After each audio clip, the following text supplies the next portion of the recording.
वो वाला ये 816 वाला 816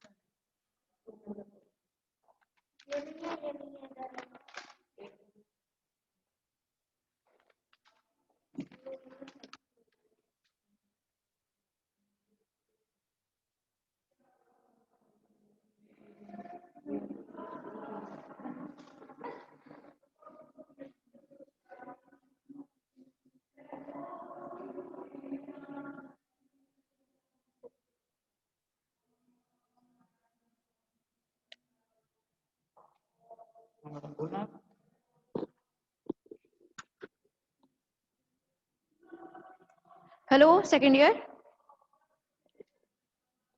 hello second year,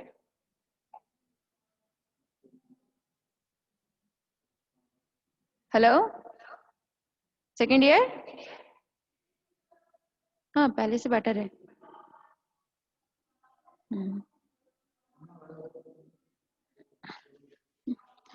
good morning, good morning everyone. ठीक, हाँ। सर को तो बहुत कुछ नॉलेज है। ये पॉज कर दीजिए क्या होता है।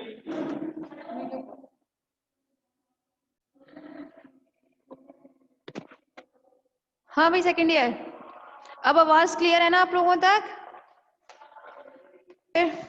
बात कर लेते हैं अपने एक्सक्रीशन पर। तो चलिए क्लास देखिए, आज से जो टॉपिक स्टार्ट हुआ है that is a excretion in Fasciola hepatica. ठीक, तो ये बताया गया था फेसियोला हेपेटिका जो है वो फाइलम प्लेटीहेल्मिन्थीस का मेंबर है, जिसमें प्लेटीहेल्मिन्थीस के जो मेंबर होते हैं कैसे होते हैं, फ्लैटवर्म्स होते हैं। ठीक, अगर फेसियोला हेपेटिका के बारे में आप लोग पहले से भी जानते हैं, it is a endoparasite, right, and it is also a triploblastic animal. तो ट्रिप्लोब्लास्टिक एनिमल की अगर हम लोग बात करते हैं तो what is the mean of this word? हाँ भाई, ट्रिप्लोब्लास्टिक मीन, हाँ वेरी नाइस। कौन कौन सी नाम पूछ रही हूँ? देखिए इसमें 3 जर्म लेयर प्रेजेंट रहती हैं, ectoderm, endoderm and mesoderm. 3 germ layer, very nice Chhavi.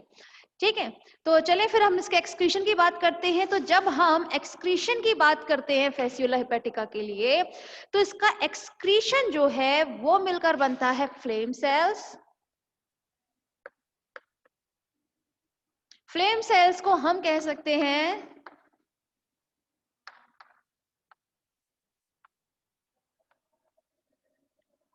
Protonephridia. ठीक है, फ्लेम सेल्स को हम और किस नाम से जान सकते हैं? प्रोटोनेफ्रिडिया। तो इसका एक्सक्रीशन जो है वो बनता है आपके flame cells and excretory duct से। ठीक है, तो यहाँ पर ये जो फेसियोला हेपेटिका है उसका एक्सक्रीशन में आप लोगों को क्या क्या चीज स्टडी करनी है? About flame cells, it means protonephridia and excretory duct के बारे में। ठीक है, तो हाँ बिल्कुल, एक्सक्रीटरी ऑर्गन के तौर पे आप इनको बोल सकते हैं। ठीक है, तो ये दोनों ही मिलकर बनाते हैं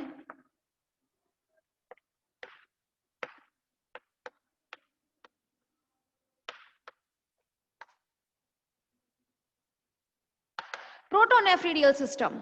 ठीक है, कभी कभी ये क्वेश्चन भी आ सकता है कि प्रोटोनेफ्रिडियल सिस्टम के बारे में बताएं अब इन फेसियोला हेपेटिका। ठीक है ना, तो आप लोगों को पता होना चाहिए प्रोटोनेफ्रिडियल सिस्टम होता क्या है। तो अगर हम बात करें प्रोटोनेफ्रिडियल सिस्टम की, तो इसमें क्या क्या चीजें आएंगी? एक तो flame cells and second is excretory duct.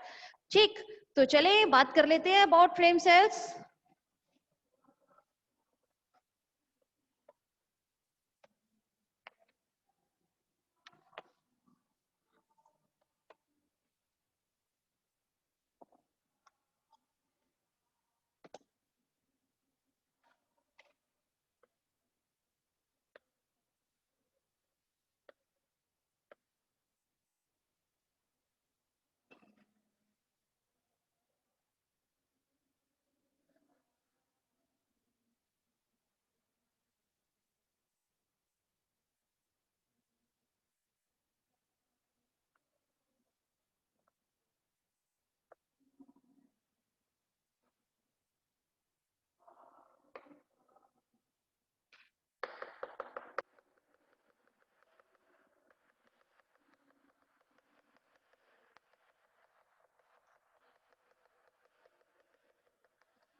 हाँ भाई सेकेंड ईयर, जरा ध्यान दीजिएगा। जब हम बात करते हैं आपकी किसकी, एक्सक्रीशन इन फेसियोला हेपेटिका,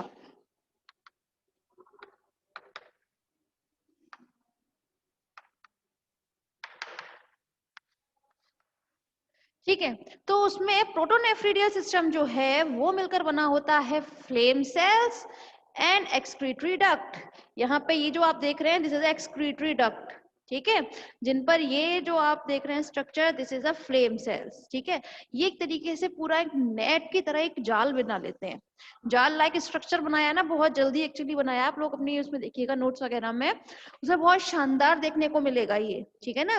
तो क्या बनाते हैं उसमें, उसमें ये एक जाल नुमा संरचना बनाएंगे, तो स्ट्रक्चर जो होगा वो नेट लाइक स्ट्रक्चर रहेगा इसमें, ठीक है। जो जिसमें क्या प्रेजेंट रहेंगी, एक तो flame cells and excretory duct. ये एक्सक्रीटरी डक्ट जो होती हैं ये खुलती हैं, ये जो आप स्ट्रक्चर देख रहे हैं this is a mean median excretory duct, ठीक है। क्या होती है ये, यहाँ पर आकर सभी जितनी भी एक्सक्रीटरी डक्ट होंगी लास्ट में कहाँ आकर खुलेंगी, आपकी इस लॉन्गिट्यूडिनल एक्सक्रीटरी कैनाल में, ठीक है। ये जो आप देख रहे हैं स्ट्रक्चर एक्सक्रीटरी कैनाल, ये लास्ट में खुलता है आपका एक्सक्रीटरी पोर में, जो सबसे नीचे की तरफ प्रेजेंट रहेगा, ठीक है। फेसियोला हेपेटिका का जनरली आप लोग स्ट्रक्चर तो वैसे भी जानते ही हैं, ठीक है। तो क्लास जब हम बात करते हैं एक्सक्रीशन की, ठीक है, तो एक्सक्रीशन में पहले फ्लेम सेल की बात कर लेते हैं, ठीक है। एग्जैक्टली देखिए यहाँ पर ये जो आप फ्लेम सेल्स देख रहे हैं, यहाँ से उठाया है मैंने एक फ्लेम सेल और यहाँ पर उसको एक लार्ज साइज में दिखाया है, ठीक है ना। यहाँ पर तो ये पूरा फेसियोला हेपेटिका में पूरा आपका क्या चीज दिखा दिया है, पेरी आपका नेफ्रिडियल सिस्टम। तो यहाँ पर आपका क्या चीज है, फ्लेम सेल,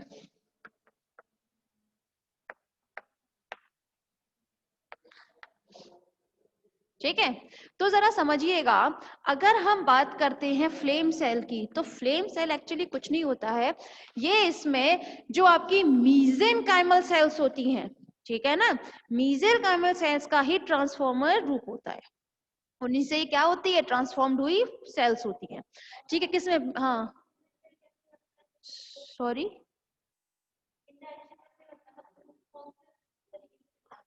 अच्छा वो मुझसे तो आप बात ही मत करो इस बारे में, क्योंकि ये सब क्लासेस हो चुकी हैं, ठीक है। आपका न्यूट्रिशन फेसियोला हेपेटिका में ऑलरेडी बता चुके हैं, ठीक है। अब तो सिर्फ जस्ट एक्सक्रीशन रह गया है, रेस्पिरेशन हो ही चुका, ठीक है। क्लासेस नहीं लिए लगता है तुमने, हाँ इसीलिए पूछ रहे हो भाई, एक्सक्रीशन समझ लीजिए, न्यूट्रिशन के बारे में बाद में बात कर लेना, ठीक है। देखिएगा जरा, जब हम बात करते हैं आपकी फ्लेम सेल की, तो फ्लेम सेल्स की जो सेल ल्यूमेन है, सेल ल्यूमेन कहिए चाहे आप इसे कैविटी लाइक स्ट्रक्चर कह सकते हैं, जो कहाँ प्रेजेंट होती है, आपकी फ्लेम सेल के बीच में, ठीक है। ये फ्लेम सेल्स के बीच में जो एक कैविटी प्रेजेंट है उसमें रहते हैं आपके कुछ सीलिया लाइक स्ट्रक्चर, क्या है ये, सीलिया लाइक स्ट्रक्चर रहते हैं, और इन सीलिया लाइक स्ट्रक्चर को हम सीलिया ही कह सकते हैं, इसीलिए क्या बोला गया है, सिलियरी फ्लेम, ठीक है। ये सिलिया जो होते हैं एक्चुअली इनका भी ओरिजिन किससे होता है, आप लोगों ने जनरली सीलिया एंड फ्लैजेला के बारे में स्टडी ऑलरेडी की है, तो सीलिया का जो ओरिजिन माना जाता है वो होता है बेसल ग्रेन्यूल से, ठीक है। सिमिलरली इनमें भी जो ओरिजिन है इनका वो कहाँ से होगा, इसकी सेल्स के जो बेसल ग्रेन्यूल होगा एक्टोडर्म में, उन्हीं से इसका क्या होता है, ओरिजिन माना गया है, ठीक है। आप कह सकते हैं सीलिया का ओरिजिन जो है वो बेसल ग्रेन्यूल से हुआ है। तो ये जो सीलिया आप देख रहे हैं यहाँ पर, ये सीलिया हमेशा इसकी कैविटी में इस तरह से लटके रहते हैं, ठीक है ना, हैंग आउट रहते हैं यहाँ पर ये, ठीक है, लटके रहते हैं और हमेशा झूलते रहते हैं लाइक दिस, ठीक है। जैसे आप लोगों ने देखा होगा दिए की बत्ती होती है ना, दिया आप जलाते हैं तो उसमें लौ जलती है ना, तो इसी वजह से ये हमेशा मूव करते रहते हैं इसके सीलिया, इसी वजह से इसको हम किस नाम से जानते हैं, फ्लेम सेल्स के नाम से जानते हैं। फ्लेम सेल जो नाम पड़ा है ना वो सिर्फ इन सीलिया की वजह से ही पड़ा है, क्योंकि ये हमेशा मूवेबल कंडीशन में रहते हैं।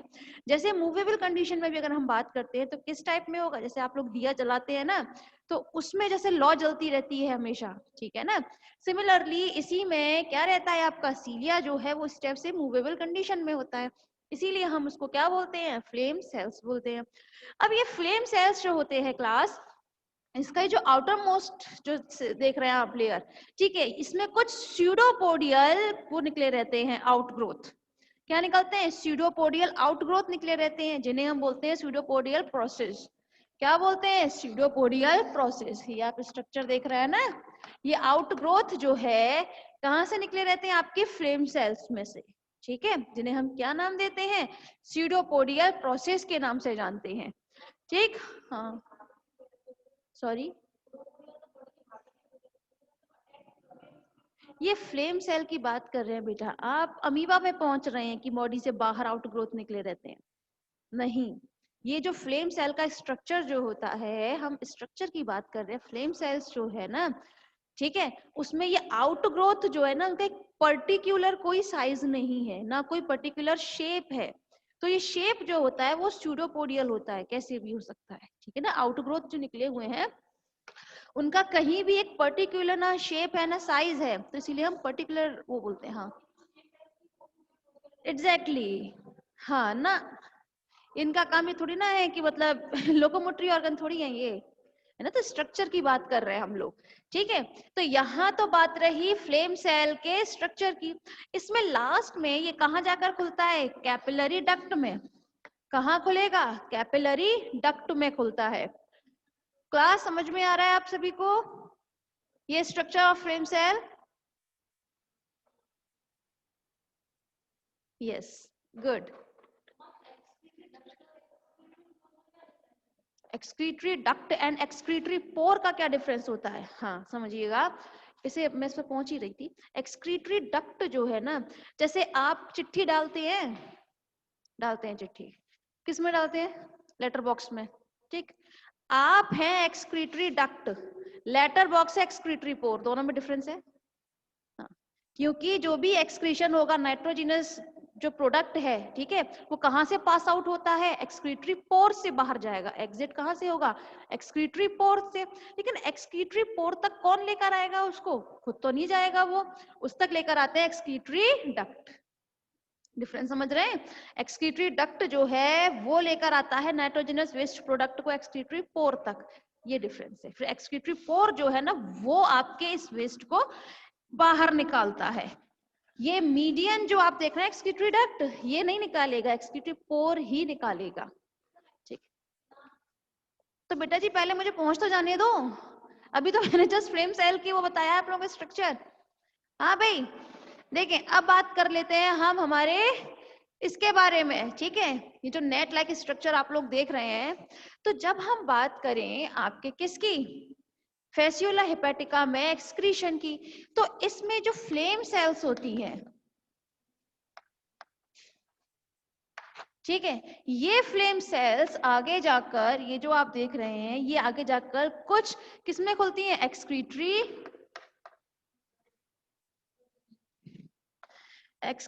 ट्यूब्यूल में जाकर खुलेंगी। कहाँ खुलेंगी, एक्सक्रीटरी ट्यूब्यूल में जाकर खुलेंगी।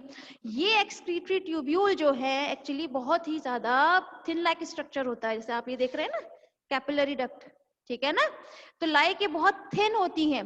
फिर अब आप देखिए यहाँ पर बहुत सारी क्या चीज आप लोगों के सामने है, फ्लेम सेल्स।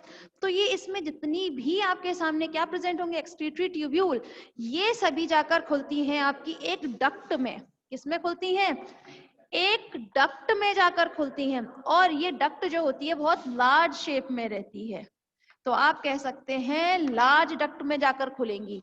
ये जो एक्सक्रीटरी ट्यूब्यूल है, ये आगे जाकर किसमें खुलती हैं, लार्ज डक्ट में खुलती हैं। अब ये लार्ज डक्ट जो होती हैं इसमें, ये सभी में भाई सभी में प्रेजेंट होंगी लार्ज डक्ट, तो ये ठीक, ये लार्ज डक्ट आगे जाकर,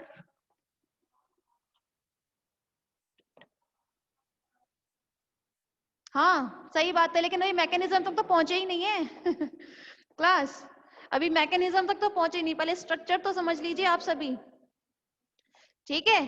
तो जो लार्ज डक्ट होती है, ये आगे जाकर खुलती है आपकी एक कैनाल होती है। ये कैनाल बहुत बड़ी कैनाल होती है और जनरली देखने को मिलेंगी फोर लॉन्गिट्यूडिनल, एक सेकेंड, हाँ पूछिए आप। सॉरी, इसमें सारी शो नहीं कर सकती ना मैं, डायग्राम बनाने बहुत टाइम लग जाएगा, डायग्राम बनाती रहूंगी, समझा लूँ, आज टाइम वैसे भी हो चुका है, मैं आप लोगों को इसमें दिखाऊंगी, ठीक है, चिंता ना करें। हाँ भाई, कहाँ खुलेंगी? लॉन्गिट्यूडिनल कैनाल में खुलेंगी। अगर हम बात करते हैं लॉन्गिट्यूडिनल कैनाल की, तो ये जनरली होती है 4। कितनी होती हैं? 4 होती हैं। ये 4 लॉन्गिट्यूडिनल कैनाल्स जो होती है, ये होंगी इनमें से 2 dorsal canal and 2 ventral canal। ठीक है, कैसी होंगी ये होंगी 2 डॉर्सल एंड 2 वेंट्रल। ठीक, 4 आपके ये जो लॉन्गिट्यूडिनल कैनाल्स हैं, ये सभी कितनी होंगी? 4 में से 2 डॉर्सल एंड 2 वेंट्रल, मतलब 2 तो आपके डॉर्सल रीजन में प्रेजेंट होगी फैसियोला हेपाटिका के में, और 2 इसके वेंट्रल साइड में प्रेजेंट होती हैं। ठीक है, फिर ये जो कैनाल्स होती हैं, ये कैनाल आगे जाकर खुलती हैं। ये जो आप स्ट्रक्चर देख रहे हैं एक्सक्रीटरी डक्ट, या मैं ये कहूँ मेन लॉन्गिट्यूडिनल एक्सक्रीटरी डक्ट, ये एक्चुअली मीडियन होती है। क्या होती है? मीडियन। ठीक है, तो आप कह सकते हैं कि ये जो आपकी लॉन्गिट्यूडिनल कैनाल्स हैं, ये कहाँ जाकर खुलेंगी? मेन, मीडियन, लॉन्गिट्यूडिनल कैनाल में। और ये लॉन्गिट्यूडिनल कैनाल कैसी है? Excretory canal.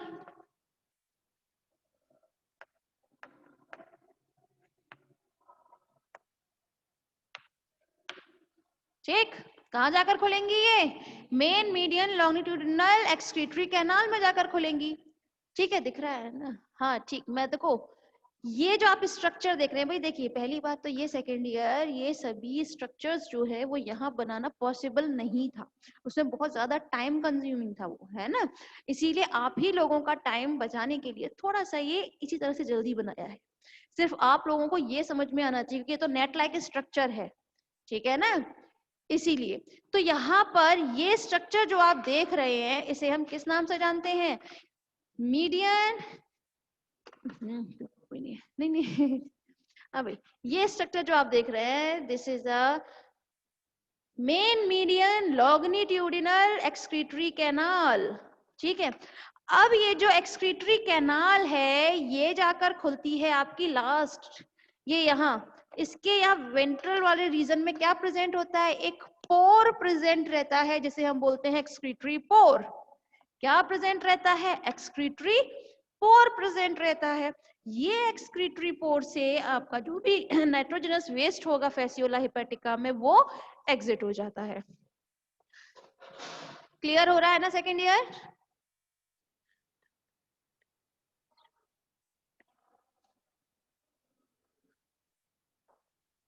देखिए एक बार फिर समझिएगा, जब हम बात करते हैं आपके फ्लेम सेल के स्ट्रक्चर की, यहाँ पर तो जो बनाया गया है जैसे फैसियोला हेपेटिका में, आपका एक्सक्रीटरी सिस्टम जो है वो किस तरह से एक जाल जैसा बना लेता है। ठीक है, जिसमें क्या क्या चीज प्रेजेंट रहेंगी आपकी? कुछ कैनाल्स, कुछ डक्ट्स एंड कुछ ना कुछ, बहुत सारे डक्ट्स, और तो यहाँ कुछ नहीं दिख रहा, जैसे ट्यूब्यूल्स, डक्ट्स एंड कैनाल्स, इसमें बहुत सारी ब्रांचेस लाइक स्ट्रक्चर निकले रहेंगे। ठीक है ना, अब इसी में से एक फ्लेम सेल उठाया है और यहाँ पर उसको एक लार्ज फॉर्म में शो किया गया है। अब ये जो फ्लेम सेल्स होती है, ठीक, ये फ्लेम सेल जो है एक तो मेसेनकाइमल सेल्स का ही ट्रांसफॉर्म फॉर्म होती है ये, ठीक है ना, और ये कहाँ पर प्रेजेंट रहेगी? इसमें जो मेसेनकाइम जो प्रेजेंट रहता है उसमें ये प्रेजेंट रहेगी। ठीक, उसमें भी तो भाई ये कैसे रहती है? बिखरी हुई रहेंगी लाइक, ठीक है ना, स्कैटर्ड फॉर्म में रहती हैं। अगर हम इसके किसकी बात करें स्ट्रक्चर की, तो फ्लेम सेल के स्ट्रक्चर में ये जो सेल में एक कैविटी लाइक स्ट्रक्चर होता है, फ्लेम सेल में एक कैविटी लाइक स्ट्रक्चर होता है, जिसे हम बोलते हैं सेल ल्यूमेन। क्या बोलते हैं? सेल ल्यूमेन के नाम से जानते हैं। और इस सेल ल्यूमेन में प्रेजेंट रहते हैं कुछ सीलिया। क्या रहते हैं प्रेजेंट? सीलिया प्रेजेंट रहते हैं। और ये सीलिया का भी जो ओरिजिन होता है क्लास, वो किस में होता है? ये होता है जनरली, जैसे हम लोग ऑलरेडी जानते हैं, सीलिया का ओरिजिन किससे माना जाता है? बेसल ग्रेन्यूल से ना। तो सिमिलरली यहाँ पर भी जो सीलिया है उसका ओरिजिन कहाँ से होगा? बेसल ग्रेन्यूल से होगा। ये देखिए यहाँ पर ये शो भी किया गया है, this is a basal granule. ठीक है। तो यहाँ पर बात रही आपके सीलिया की, ये सीलिया हमेशा सेल ल्यूमेन में हमेशा इस तरह मूवेबल कंडीशन में रहते हैं, ऑलवेज लाइक दिस, क्योंकि ये जब भी एक्सक्रीशन में हेल्प करते हैं तो हमेशा जो नाइट्रोजनस वेस्ट प्रोडक्ट होते हैं उसको आगे जाने के लिए, उसको शिफ्ट करने के लिए हमेशा ये सीलिया मूवेबल कंडीशन में रहते हैं, है ना, तभी तो भाई वो आगे की तरफ जाएगा नाइट्रोजनस वेस्ट प्रोडक्ट। अब ये जो सीलिया है इन्हें हम किस उसमें बोलते हैं, अभी मूवेबल कंडीशन में है तो इसीलिए हम इसको बोलते हैं फ्लेम सेल, क्योंकि ये फ्लेम के कंडीशन में रहता है। समझ में आ रहा है ना। अब हम बात करें इसके आउटर मोस्ट लेयर जो है उसमें कुछ आउटग्रोथ निकले रहते हैं। आउटग्रोथ मीन ये जो कुछ स्यूडोपोडियल स्ट्रक्चर प्रेजेंट रहते हैं जिसे हम बोलते हैं स्यूडोपोडियल प्रोसेस। किस नाम से जानते हैं इसे हम, स्यूडोपोडियल प्रोसेस के नाम से जानते हैं। ठीक है। अब ये लास्ट में ये जो सीलिया होती हैं ये लास्ट में क्या प्रेजेंट रहती है, यहाँ पे कैपिलरी डक्ट प्रेजेंट रहती है।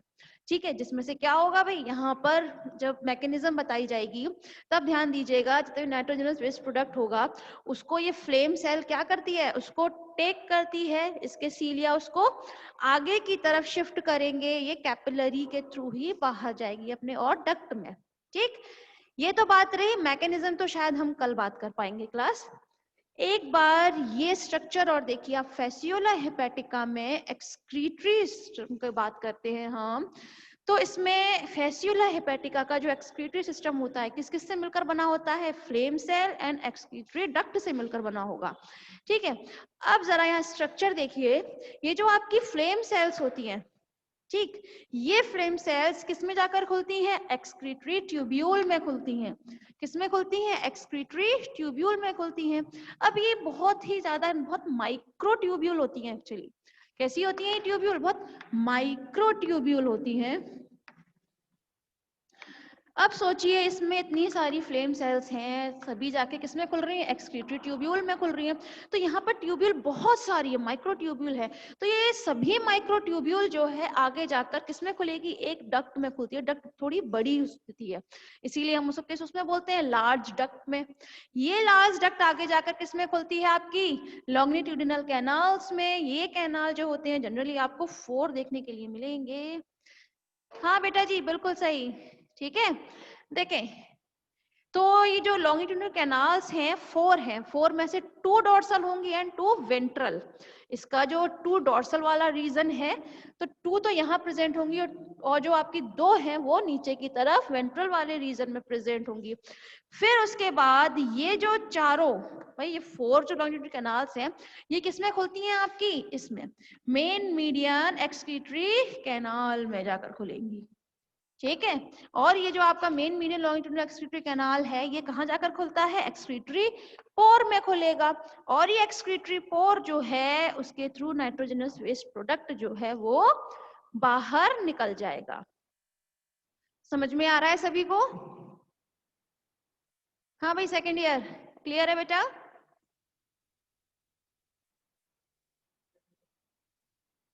यस मैम, गुड, हो गया टाइम। ठीक है क्लास, तो आज के लिए बस इतना ही, बाकी कल बात करते हैं मैम।